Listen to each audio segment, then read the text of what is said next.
Good evening to you once again. At this hour on the business desk, the tobacco industry is seeking accountability from government over illegal trade in cigarettes. The Fair Trade Tobacco Industry Association is taking the South African Revenue Service to court over a set of new rules aimed at monitoring tax compliance in the industry. As Ntokozo Khumalo reports, the industry says SARS is barking up the wrong tree in its fight against the illicit economy.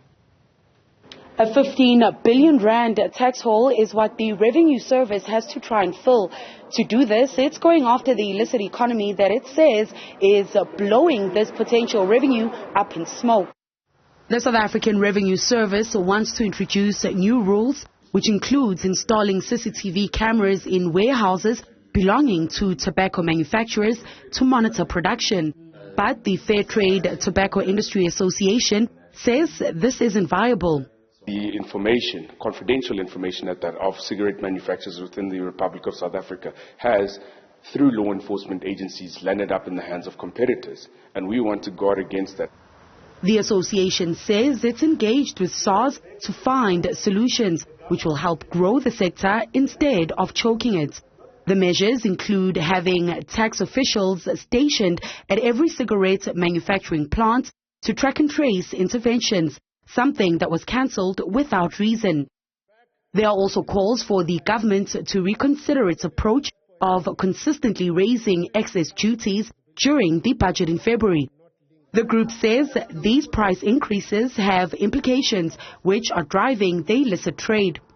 We've seen an increase in cigarette manufacturing facilities in our neighboring countries because they're taking advantage of the porous borders. We've also raised in our court papers the fact that government should be containing the issues at the borders.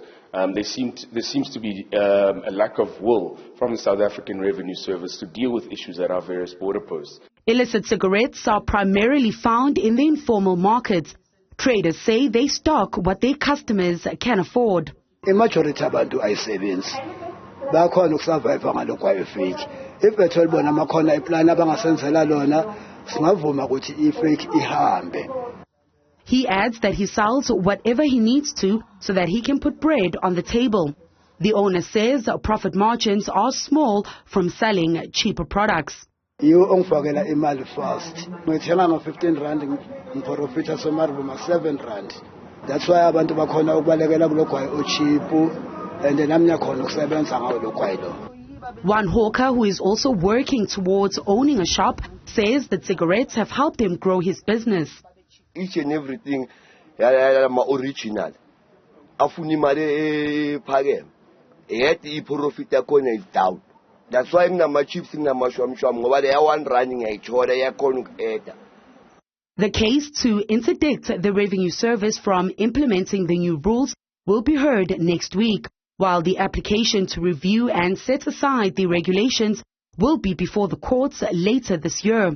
The South African Revenue Service wouldn't comment on the Pretoria High Court matter. For Newzroom Afrika on Channel 405, I'm Ntokozo Khumalo in Davidson in Gauteng.